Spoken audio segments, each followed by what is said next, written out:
So at the end of the month, I'll contact you and we'll get your information to PayPal. Sorry, PayPal, GoFundMe, so that Okay. they can transfer you whatever gets donated. I won't have any expectations. Yeah. Cool. Sorry. Yes, all good. All right. Hello there, my name is Malaina, and I'm here to answer some questions for One for All. And these are questions that I've only seen today, and so I haven't had much time to think about them, but I'll give you the best answers that I can. The first question is, what's one thing I want to accomplish in the next year and why it's important to me? I have two children that I'm raising, that I'm homeschooling, unschooling, that I would love to have access to the community outside of the public school program. And so what I would like to create is a youth program that's like a pilot program for everywhere around the world, but it's a place where children can go. They walk in and there's a big room with tables and chairs and books. They can take out a board game or a puzzle and play it, or they can go into the workshop and work with tools, and there's people there that can teach them how to use tools to upcycle things, and basically giving them work skills and artist skills, and have all sorts of different like stations where they can do different kinds of artwork with all sorts of mediums. And I think this community definitely begs for it. So in a year, I'd love to have that started, if not opened or launched, and have a lot of community members involved in that. And the second question is, when was the last time I made a positive change in my life, and what was it, and how did it affect me? This is a super personal one because it's been part of our family for two generations. Is back in about May or June this year, I quit drinking alcohol. I quit for 3 months completely, and then worked with a coach on how to bring it back in a healthy manner. So it's use, not a, it's more like a, not even use or abuse, but it's just like an enjoyment of. And it's been a fantastic transformation. What it got me was a deep connection with my daughter. She's 13, and she's very aware and very conscious of the change in my demeanor. And I made a commitment to her and to myself that she would always be able to have access to me, 100%. It's just shifted the entire feeling about myself being a mom. Okay, so next one is, name a few things I'm most grateful for and explain why. Children is the obvious one. I mean, everybody's grateful for the ability to be able to have a child. It's one of the most crazy big loves in the world. I think what I'm most grateful for is my life experience before that, and being able to have traveled the world. Sorry, a little emotional. I was able to get a degree. I went to Berkeley, and that's a university that has people from all over the world. So I was able to meet people from Africa and from Germany and from Iran, and I was able to go to those places and meet those people in their own environments. So I was able to really see what's happening around the world and find out that most people want the same things. Most people just want to be loved and love and have food and a nice place to sleep and feel safe. And then while raising my kids, I could share all of that experience with them. Okay, so number 4 is, who has the most impact on my life, and what did they teach me? That's a really tough question. Who has the most impact on my life? There's a number of people. I'm going to go ahead and choose my grandfather. So he was a staunch Republican in the 80s when I was first developing my ideology, and he was so down to earth about it that he explained things to me practically. And the biggest thing that I took away from my grandfather was what he called the overflowing bathtub theory, I guess it would be. He said, whenever you look at a political subject that's lit up, like people are charged by it, whether or not a woman should have the right to choose what happens to her body or not, look at that situation as a bathtub's flowing over. The problem is unwanted pregnancy, right? It's flowing over, and the politicians and the lawmakers and all the people that are debating it are saying, oh, this is how we should fix it. This is the problem. This is how we can create it. But no one's actually turning off the faucet that's running into the bathtub. So what he said is, you always want to look at these situations as what's the faucet? What's actually causing the problem in the first place? What's actually causing people to want to leave their country and live somewhere else? What's actually causing people to have to go and have a surgery that they really don't want? No one actually wants an abortion. Sometimes people feel they need it.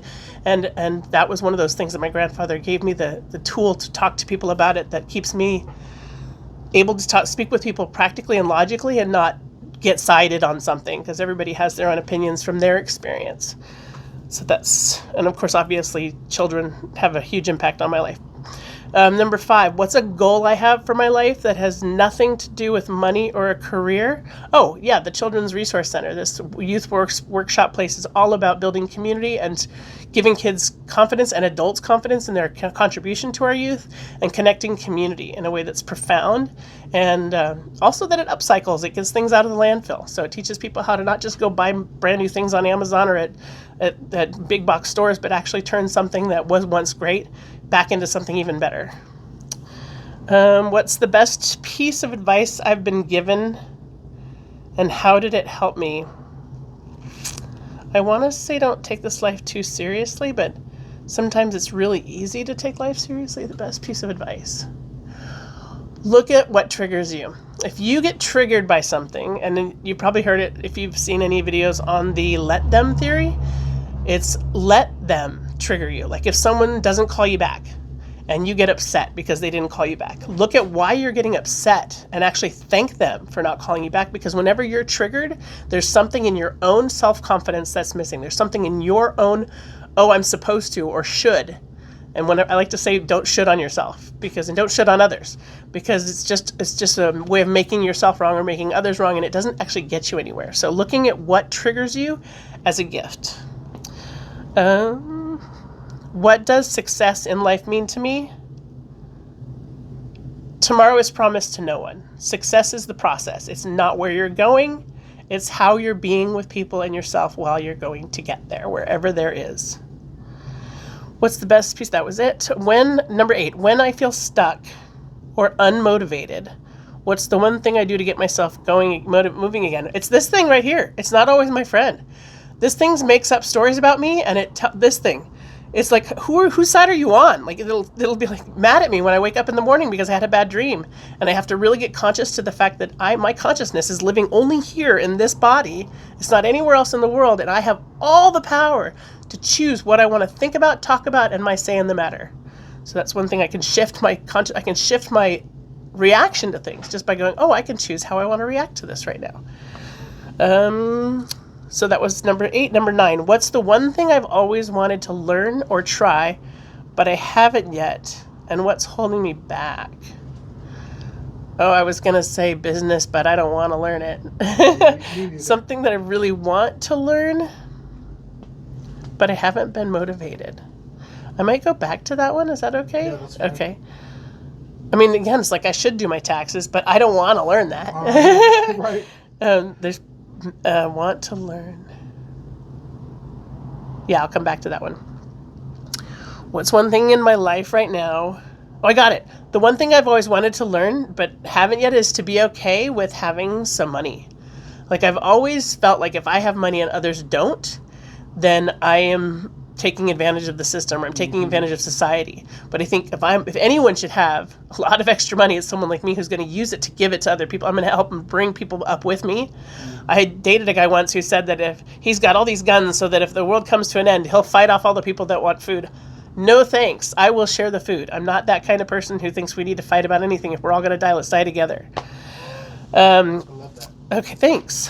One thing in my life I wanted to learn, that's that. Okay, what's one thing in my life right now that brings me the most joy or sense of fulfillment? Listening to my kids play. Hands down, anytime they're playing and they're swimming in the pool. My son was in a big round pool the other day, and he had one of those floaties. It's so stupid, I'm crying about this. So he was in that floaty, and he was going up and down, and he was splashing all the water out of the pool, which I should have been upset about. But I was like, I remember being 7 years old and just like, wow, that feeling of having all that power of the water. And I just giggled. I was so happy that he was having so much joy. So that's that. Last question. If I had one chance to send a message that everyone would receive, what would it be? I don't want to be obvious with just stop fighting, but love thy neighbor starts right home. And I was in Denmark, and I was listening to the Danish talk about the Norwegians and how they come into their country and they buy all this alcohol because it's 20% cheaper. And they're like, those Norwegians are such drunks. And then I was in Norway, and they were talking about the Danes and how they fight too much at the bars. And it's like, that's love thy neighbor. It's like everybody's got something to say about somebody else. Stop twice before you burden a friend with a secret. And before you find fault in another, count 10 of your own. Okay, you did it. Awesome. Thank you so much. You're welcome. That was like my life in a nutshell. Thank you. Yeah, you're welcome. And we have $500 for you. Oh my God. You say we, but that was you, right? It was, yeah. That makes a huge difference right now. Spend it on your kids. I'm going to pay the power bill.